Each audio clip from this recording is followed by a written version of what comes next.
বন্ধুরা সবাই কেমন আছো? বন্ধুরা আজকে তোমাদের আপন মায়ের পুকুরে ছেলের ঠাকুর ডুবানো নিয়ে অসাধারণ একটি সত্য ঘটনা বলবো। গল্পটি শেষ পর্যন্ত শুনলে তোমরা বাধ্য হবে হাতের কাজ করতে। না হলে সবাই আমাকে কাজ করে দিয়ে যাবে, আমি বাধা দেব না। 5 বছর আগে আর্মিতে ভর্তি হয়েছি।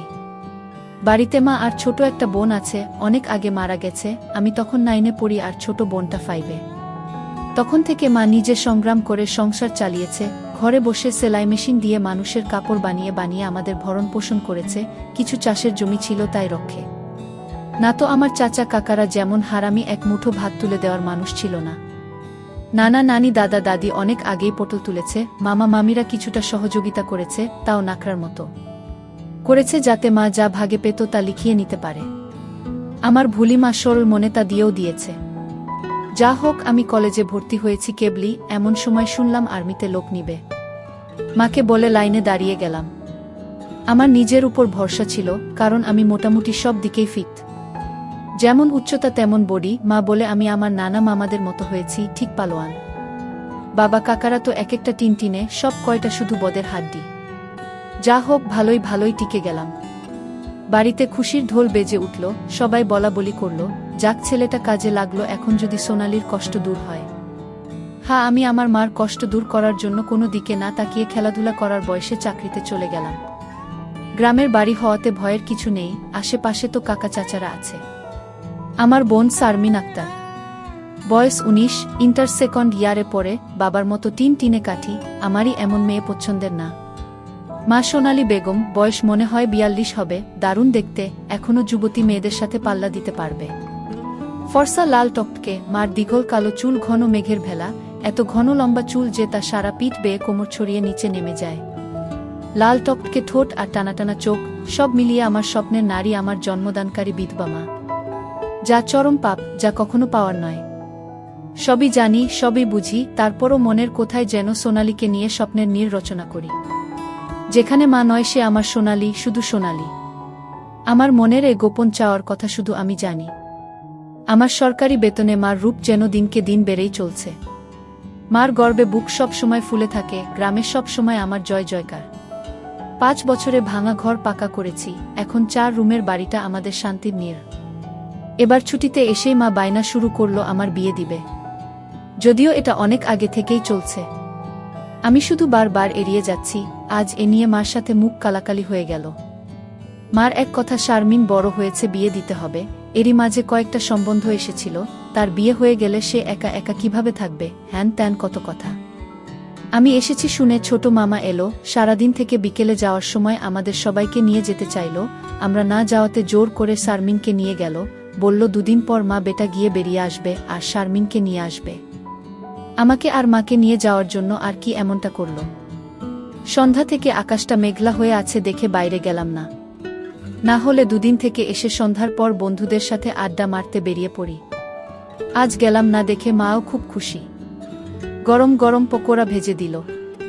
বিছানায় বসে মা বেটা মিলে আরাম করে খাচ্ছি। মিশু, হুমা, কাউকে পছন্দ করিস? আমি মার মুখের দিকে তাকিয়ে মুচকি মুচকি হাসছি। বল না পছন্দ করিস, করলে এতদিন তুমি জানতে না। তবে হ্যাঁ, একজনকে খুব ভালো লাগে, এবং এও জানি তাকে আমি পাবো না। কেন পাবি না? আমার ছেলে কি দেখতে খারাপ? কোনো লাট সাহেবে বেটি সে রে? হা হা, তুমি দেখি রেগে গেলে। রাখবো না, এমন সোনার ছেলে আমার। আর কি না, বল তুই কে সে? বাদ দাও মা, আমার যাকে ভালো লাগে তার কথা দুনিয়ার কাউকে বলতে পারবো না, শুধু খোদাকে ছাড়া। মা আমার এমন গম্ভীর কথা শুনে অবাক হয়ে চেয়ে রয়েছে। এটা কি কথা রে বাবা? আমাকে বলতে না পারিস তোর ভাবি মানে রাসেলের বউয়ের কাছে বলিস তুই? না মা, তা না, তুমি আমার সবচেয়ে বড় বন্ধু। তোমাকেই যেহেতু বলতে পারছি না, সেখানে বলতে গেলে তারা তো আমাদের শত্রু, তাদের বলতে যাব কেন? তাহলে বল না, কে সে, কোথায় বাড়ি, কোনো বাড়ির মেয়ে? আমি চুপ করে বসে রয়েছি। মা অনেকক্ষণ আমার উত্তরের অপেক্ষায় থেকে মুখ গোমরা করে চলে গেল। ঘন ঘন বিদ্যুৎ চমকাচ্ছে, আকাশটা কালো হয়ে আছে, রাতের তারাগুলো না জানি কোথায় ডুব দিয়েছে। আমি জানালার গ্লাস খুলে দিয়ে ঠান্ডা হাওয়া গায়ে মাখছি। হাত বাড়িয়ে ব্যাগটা নিয়ে খুললাম, সিগারেটের প্যাকেটটা বের করে একটা ধরিয়ে টানছি। প্যাকেট রাখতে গিয়ে মোবাইলের বক্সটার কথা মনে পড়ল। শারমিনের জন্য যা যা এনেছিলাম সব দিয়েছি, শুধু মার গুলো দেওয়া হয়নি। চেয়েছিলাম দিতে, এমন সময় ছোট মামা এলো, তাই আর দেওয়া হয়নি। নতুন অ্যান্ড্রয়েড সেট, মা খুব খুশি হবে। আরেক বক্সে একটা স্বর্ণের চেইন, মার যেটা ছিল সেটা আমার এসএসসির ফর্ম ফিলআপের সময় বিক্রি করে দিয়েছিল। তখন থেকে মার গলা খালি। আরও কয়েকটা জিনিস আছে মার জন্য। আয় খেয়ে নে, ঝড় আসতে পারে, কারেন্ট চলে গেলে খেতে ঝামেলা হবে। আমি তাড়াতাড়ি সিগারেটটা জানালা দিয়ে বাইরে ফেলে দিয়ে বললাম, হা দাও। কি লজ্জা, মা সিগারেট খেতে দেখে নিল, জানে আমি খাই, তবে এভাবে দেখেনি কখনো। ঘরে বসে সিগারেট খাওয়াটা ভুল হয়ে গেছে, সারা ঘরে সিগারেটের ধোঁয়া। মা বেটা খেয়ে দিয়ে উঠলাম। মা বল, আমার রুমে এসো তো একটু। তুই যা, থালা বাসনগুলো গুছিয়ে আসছি। আমি রুমে এসে শুয়ে রইলাম। মা আধা ঘন্টা পর হাত মুছতে মুছতে এলো। কি রে বাবা? আমি উঠে মার হাত ধরে খাটে নিয়ে বসালাম। ব্যাগ থেকে এক এক করে শাড়ি, ব্লাউজের কাপড়, ছায়ার কাপড়, একটা বাদুর বোরকা, দুটো ওড়না, একটা শীতের জামা, চাদর এবং আরও একটা প্যাকেট দিলাম। প্যাকেটটা দিলাম ভয়ে ভয়ে, কারণ ওতে দুসের ছোট জামা কাপড় আছে, জানি না দেখার পর কি বলবে। এত কিছু কি জন্য এনেছিস? তোর কি বুদ্ধিশুদ্ধি হবে না কখনো? প্রতিবারই এত কিছু আনা লাগবে? আহ থামো তো তুমি, যা লাগে তা আনবো না। এটাতে কি রে? না, ওটা এখন খুলবে না, তোমার ঘরে গিয়ে খুলবে, আর প্লিজ রাগ করবে না। কি আছে এতে, তা তুমি খুলে দেখে নিও। আর হ্যাঁ, আরও কিছু আছে, এই বলে মোবাইলটা দিলাম। একটা থাকতে আরেকটা এত দামি মোবাইল, তোমার চেয়ে কেন কিছু দামি নয় আমার কাছে, এই বলে গালে একটা হামি দিলাম। মাও আমার কপালে হামি দিল। চোখ বন্ধ করো তো। কেন রে? আহ বন্ধ করো না একটু। মা হেসে দিয়ে চোখ বন্ধ করল। আমি চেইনটা মার গলায় পরিয়ে দিলাম। এখন চোখ খুলো মা। মা চোখ খুলে স্বর্ণের চেইনটা দেখে হুহু করে কেঁদে দিল। না মা, না, কাঁদবে না, প্লিজ মা, কেঁদে না, তোমার মুখে হাসি দেখব বলে নিয়ে এসেছি, সেখানে তুমি যদি কাঁদো তাহলে আমার খুব কষ্ট হবে মা। না রে বাবা, কাঁদছি না, তুই বুঝবি না এটা কিসের কান্না। খুশি হয়েছ মা? হা রে বাবা, অনেক খুশি হয়েছি। এই বলে মা দাঁড়িয়ে উঠে আমাকে ধরল। আমি তো কেঁপে উঠলাম। মা কখনো এভাবে আমাকে ধরেছে বলে মনে পড়ে না। ইস কি নরম, কি সুন্দর ঘ্রাণ, ও দুটো আমার বুকে পিষ্ট হচ্ছে।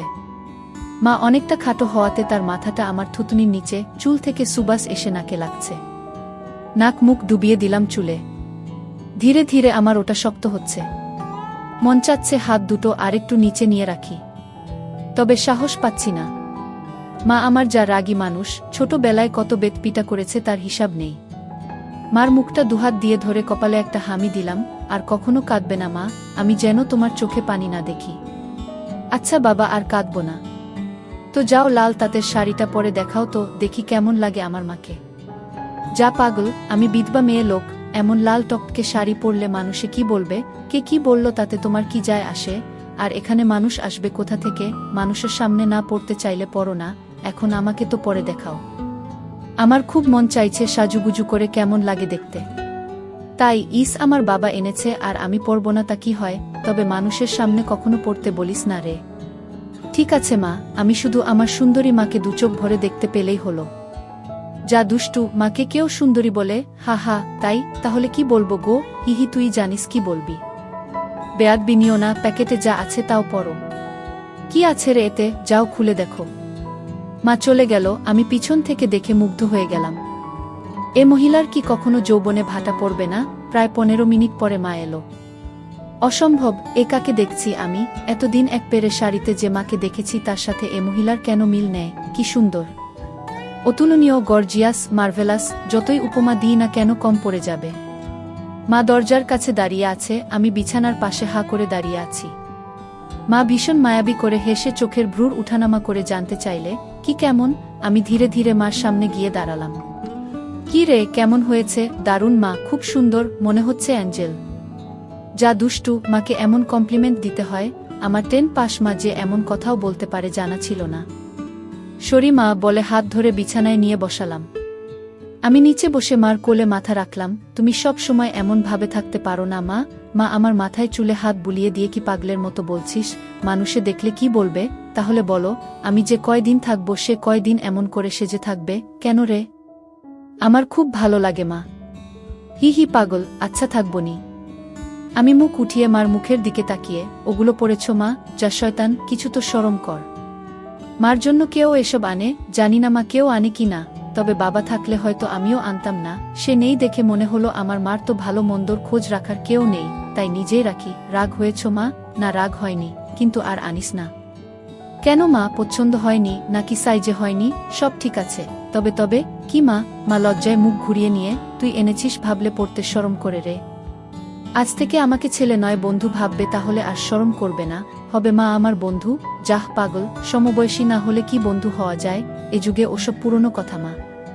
তাই বলে মা ছেলে, হামা ছেলে, এতেই তো ভালো, একে অপরের কাছে আসা যায়। তুই অনেক বড় হয়ে গেছিস দেখি, কি সুন্দর কথা বলছিস। তা তো অবশ্যই, কয়দিন পর তোমার ছেলে সেকেন্ড লেফটেন্যান্ট অফিসার হবে। খুব ভালো হবে রে বাবা, খুব ভালো হবে। এমন সময় বিদ্যুৎ চলে গেল। মোবাইলটা জ্বালাতো মিশু, দেখি চার্জার বাতিটা কোথায় আছে। থাক না মা, এমন কি সুন্দর তোমার কোলে শুয়ে আছি। জানো মা, পাহাড়ি এলাকায় একা একা পোস্টে ডিউটি দেওয়ার সময় এমন স্বপ্ন রোজ দেখি। প্রতিদিন মনে হয় তোমার কোলে শুয়ে একটু যদি। ঠিক আছে, এমনই থাক, তোর যত মন চাই। ধন্যবাদ মা। হি হি পাগল। মা হু, আজ আমার পাশে ঘুমাবে একটু? কেন রে, মন চাচ্ছে তোমাকে ধরে ঘুমাতে। ঠিক আছে, যা সদর দরজাটা বন্ধ করে ঘরগুলোতে ছিটকানি লাগিয়ে আয়। আমি উঠে লাফাতে লাফাতে চলে গেলাম। আজ আমার খুশি ধরে না, কিছু হলে হতেও পারে। এক জগ পানি নিয়ে এলাম সাথে করে। এসে দেখি মা শুয়ে পড়েছে। টেবিলে জগটা রেখে খাটের পাশে দাঁড়ালাম। মা দেয়ালের দিকে সরে গিয়ে আমাকে জায়গা করে দিল। বজ্রপাতের আলোতে মার মুখটা মায়াবী মায়াবী লাগছে। খোলা জানালার হিম বাতাসে আমার মনে ঝড় তুলছে। জানি না মার মনে কি চলছে। মনে হচ্ছে মা তার স্বামীকে পাশে শোয়ার জন্য জায়গা করে দিল। মা নতুন বউ, আমি তার স্বামী।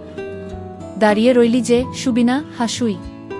মার পাশে শুয়ে পড়লাম, দুজনে মুখোমুখি। আধো অন্ধকারে দুজনে দুজনার দিকে চেয়ে আছি। ঘুমাবি না? তুমি ঘুমাও, আমার ঘুম এত তাড়াতাড়ি আসে না। তাই আয় কাছে আয়, মাথায় হাত বুলিয়ে দিচ্ছি। আমাকে আর পাই কে? একেবারে মার বুকের কাছে বুক নিয়ে গেলাম, তবে কোমরটা দূরে রাখলাম। মা একটা হাত সাইডে লম্বা করে দিল, এখানে মাথা রাখ। মা তার হাতের উপর মাথা রাখতে বলছে। আমি সহজ মনে তাই করলাম। নাকটা মার বগল থেকে ৩-৪ ইঞ্চি দূরে। ভালো মতো দেখতে না পেলেও বুঝতে পারছি যে এর বেশি দূরে নয়, কারণ ঘামের ঘ্রাণ পাচ্ছি। মার বগলের ঘ্রাণেই তো আমার শরীর আনচান আনচান করছে। মার বাম হাতের উপর শুয়ে আছি। মা ডান হাত দিয়ে মাথায় হাত বুলিয়ে দিচ্ছে, এতে করে আঁচল উঁচু হচ্ছে। আর যখনই বিদ্যুৎ চমকাচ্ছে তখনই ওগুলো দেখতে পাচ্ছি। নিজেকে কন্ট্রোল করা মুশকিল হয়ে পড়ছে। মিশু, হু, কাকে পছন্দ করিস বললি না তো? শুনলে রাগ করবে মা, তাই বলা যাবে না। কেন কেন, এমন কাকে তোর মনে ধরেছে যে শুনলে রাগ করব? বাদ দাও না মা, নিজেকে তোমার কাছে ছোট করতে চাই না তোমার মনে কষ্ট দিতে। তোর কথার তো আগা মাথা কিছুই বুঝছি না। নাইবা বুঝলে মা, হু। তোমাকে একটু ধরি। মা হি হি করে হেসে, ধর। কি সুন্দর ঘ্রাণ গো মা তোমার। যা শয়তান। আমি মার এমন আশকারা দেওয়া কথায় সাহস পেয়ে তাকে চিৎ করে দিলাম। মন চাচ্ছে কোমরাটা উপর তুলে দিতে। মুখটা উঁচু করে হামি দিয়ে বললাম, আমি তোমাকে খুব ভালোবাসি মা। মা আমার মুখটা দুহাত দিয়ে ধরে, আমিও তোকে খুব ভালোবাসি রে সোনা। আমার ভালোবাসাটা অন্যরকম মা। কেমন রে? মা ছাড়া আরো অনেক কিছু। কেমন? শুনলে রাগ করবে না তো? আহ বল না, এত পেঁচাচ্ছিস কেন? তুমি আমার ড্রিম গার্ল মা, তাই তো? কি? হ্যাঁ মা, জানি এটা শুনে আমাকে খারাপ ভাবছো, এজন্যই বলতে চাইছিলাম না। আমি তোর মা মিশু, এমনটা কিভাবে ভাবতে পারলি? জানি না মা, শুধু জানি আমি তোমাকে প্রচণ্ড ভালোবাসি। তোমাকে ছাড়া কাউকে ভাবতে পারি না। চুপ কর বেয়াদব, এমন কথা বলতে তোর মুখে বাজছে না? সরি মা। এই বলে তার উপর থেকে উঠে খাট থেকে নেমে পানি খেলাম। মাও বিছানার উপর উঠে বসেছে। বুঝতে পারছি সে অবাক হয়ে আমার দিকে তাকিয়ে আছে। জানালার ধারে গিয়ে দাঁড়ালাম। বৃষ্টি থেমে গেছে, তারপরও আকাশ কালো হয়ে আছে। চাঁদ তারা কোথায় যেন লুকিয়ে গেছে আজ। ঠিক আমার হৃদয়ের মতো চারিদিকে অন্ধকার। এমন সময় কারেন্ট এলো। ঘরটা আলোকিত হয়ে গেল। আমি জানালাটা লাগিয়ে দিলাম, পর্দা ঝুলিয়ে দিয়ে ঘুরে দাঁড়ালাম। মা বিছানার উপর হাঁটুতে মাথা দিয়ে নির্বাক বসে আছে। ফ্যানের হাওয়া আমার রেশমি চুলগুলো দোলা দিচ্ছে। মনে হচ্ছে নববধূ বসে আছে। মা মুখ তুলে আমাকে তার দিকে এক মনে তাকিয়ে থাকতে দেখে, এখনে আয়। আমি মার কাছে গেলাম। বসলাম। মা আমার পিঠে হাত বুলিয়ে দিয়ে বলে, এমনটা হয় না বাবা, আমার লক্ষ্মী সোনা ছেলে। আমি কিছু মনে করিনি। আমি জানি তোদের বয়সের ছেলেদের ফ্যান্টাসি হয় খালা, চাচিরা। তবে মাকে নিয়ে ফ্যান্টাসি রচনা করা একটু বেশি হয়ে যায়। সরি মা। আমার ভোলি ভালিমা যে এতটা বুঝে এতটা পোক্ত আমার জানাই ছিল না, এত অনেক শেয়ানা। ঠিক আছে, চেষ্টা কর আমার উপর থেকে মনটা সরিয়ে অন্য দিকে নিতে, বিয়েটা করে নে, দেখবি সুন্দরী বউ পেলে মাকে ভুলে যাবি। আমি মাথা নিচু করে, পারবো না মা, প্লিজ, নিজের সাথে অনেক লড়াই করেছি, আমি ক্লান্ত মা, কিছুতেই তোমাকে মন থেকে সরাতে পারি না। কেন রে, কি এমন পাস আমার মাঝে? আমি মুখ তুলে মার মুখের দিকে তাকিয়ে, জানি না মা, শুধু জানি তুমি আমার সব, তোমার কথা চিন্তা করলেই আমার কি তোর পাগল হয়ে যায় মা। মা মুচকি হেসে, ও কিছু না, নিষিদ্ধ জিনিসের প্রতি টান একটু বেশিই হয়, আমি তো বুড়ি হয়ে গেছি, তুই যেমনটা ভাবিস তেমনটা আমি আর নেই। মার এমন কথা শুনে আমি কেঁপে উঠলাম। মা কি ইশারায় আমাকে বুঝালো যে তার জিনিসপত্র আর আগের মতো নেই, দেখলে আমার পছন্দ হবে না? দেখ বাবা, এক এক জনের এক একজনকে ভালো লাগে, তাই বলে কি তাকেই নিজের করে পেতে হবে এমন কেন কথা আছে? অন্য কেন মা হলে এসব কথা শোনার সাথে সাথে চিৎকার চেঁচামেচি করে বাড়ি মাথায় তুলত। আমি কিন্তু তা করছি না, কারণ তুই আমার একমাত্র ছেলে, নারী ছেঁড়া বাঁধন, তোকে আমি অনেক ভালোবাসি, তাই বলছি আমার ভালোবাসার মর্যাদা রাখতে বিয়ে করে নে বাবা। দেখবি ধীরে ধীরে আমার থেকে মন বোমার দিকে চলে গেছে। ধন্যবাদ মা, তুমি আমার কথা মন দিয়ে শুনেছ এবং যুক্তি দিয়ে ভালো মন্দের বিচার করেছ বলে। তবে লজ্জা না করে বলছি মা, এর আগেও আমি দু একটা মেয়ের সাথে মিশেছি, তারা শুধু সুখ পেয়েছে আমার কাছে, আদর ভালোবাসা একটুও পাইনি আমার কাছ থেকে। এমনকি আমার নিজেরও হয় না যতক্ষণ চোখ বন্ধ করে তোমাকে না ভাবি। যখন সেসব মেয়েদের জায়গায় তোমাকে কল্পনা করি তখন আমি আর নিজের মাঝে থাকি না, সুখের সাগরে ভেসে যায়, কেবলমাত্র তখনই হয় আমার। তুই তো অনেক দূর এগিয়ে গেছিস, তাহলে আমি অনেক আগে থেকেই বুঝতে পেরেছিলাম যে আর চোখে লুকিয়ে লুকিয়ে আমাকে দেখিস। ভাবতাম শয়তান ছেলে পুলে, আরেকটু বড় হলে সমবয়সী মেয়েদের সাথে মিশলে ঠিক হয়ে যাবে, কিন্তু এখন দেখছি তা না, তোর দেখি বয়স্ক মহিলাদের ভালো লাগে। এতক্ষণ মার সাথে এত খোলামেলা কথা বলতে পেরে নিজেকে অনেক হালকা লাগছে। সাহস করে মাকে ধরে শুইয়ে দিলাম। মা চুলে হাত বুলিয়ে দিচ্ছে। আমি তাহলে কি করব মা? সেটাই তো ভাবছি। যেটাই ভাবো মা, আমার মতো পরিবর্তন হবে না। মানে কি? মানেটা তুমি ভালো করেই জানো। মার কণ্ঠে এবার সত্যি সত্যি রাগের আওয়াজ পেলাম। তাই বলে সারা জীবন বিয়ে করবি না, নাকি ছেলে হয়ে মাকে বিয়ে করতে চাস? মা যে এমন কথা ঠাস করে বলে বসতে পারে তা আমি চিন্তাই করিনি। আমি বললাম, বিয়ে না করতে পারলেও তো তুমি আমার হতে পারো। এটা কি মামা বাড়ির আবদার নাকি? ছি ছি মিশু, এমনটা বলতে তোর মুখে বাঁধল না? তাহলে সারা জীবন ছেলেকে এভাবেই দেখতে পাবে মা, তোমার এই মিশু কখনো বিয়ে করবে না। মার চোখে জল টলমল করছে, আমি হাত দিয়ে তা মুছিয়ে দিলাম। আমি তো এমন কিছু করিনি মা, তাহলে তুমি কাঁদছো কেন? আমরা দুজন জাস্ট আলাপ করছি। মা অনেকক্ষণ চুপ থেকে, শুন বাবা, লজ্জা শরমের মাথা খেয়ে বলছি, তোর কষ্ট আমি দেখতে পারবো না। আর বয়স্ক মহিলাদের কাপড় চোপড়ের উপর থেকেই কেবল ভালো লাগে, খুললে নয়। তুই যদি চাস তাহলে আমাকে সেভাবে একবার দেখে নে, তাও তুই মতো পরিবর্তন কর। তবে শুধু দেখতে পাবি, কিছু করতে পারবি না। মার মুখে এমন কথা শুনে আমি আর দুনিয়াতে নেই। বল রাজি? আর যদি আমি দেখে আরো বেশি আকর্ষণ অনুভব করি তাহলে? আমি বলতে চেয়েছি যে, আজ আমাকে দেখ, আর আগেও তো তুই অন্যদের দেখেছিস, তাহলেই তফাৎটা বুঝতে পারবি। আমার মনে হচ্ছে আমার মতো মার মনের ভিতরেও কিছু আছে, নয়তো দেখার কথা। আমি তো কিছু বলিনি, মা নিজ থেকে দেখতে দিতে চাইছে যে। রাজি? হ্যাঁ রাজি। যা, বড় লাইটটা বন্ধ করে ছোট লাইটটা জ্বালিয়ে আয়। মনে মনে ভাবলাম, কি সৌভাগ্য, আজ তো আমার পোয়া 12 লেগে গেছে। নীল বাতিটা জ্বালিয়ে খাটের পাশে দাঁড়িয়ে রইলাম। মাও উঠে দাঁড়ালো। ধন্যবাদ মা, আমার স্বপ্ন পূরণ করার জন্য। তোর জন্য আমি সব পারি রে, শুধু কথাদের সব দেখে নিয়ে মাকে ভুলে যাবি না তো, বা ভুল বুঝবি না তো? কি বলছো মা?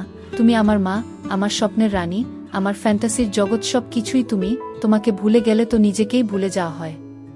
কথা দিলাম মা, জীবন থাকতে তোমার অবাধ্য হব না। ভুল বুঝা বা ভুলে যাওয়া তো দূরের কথা।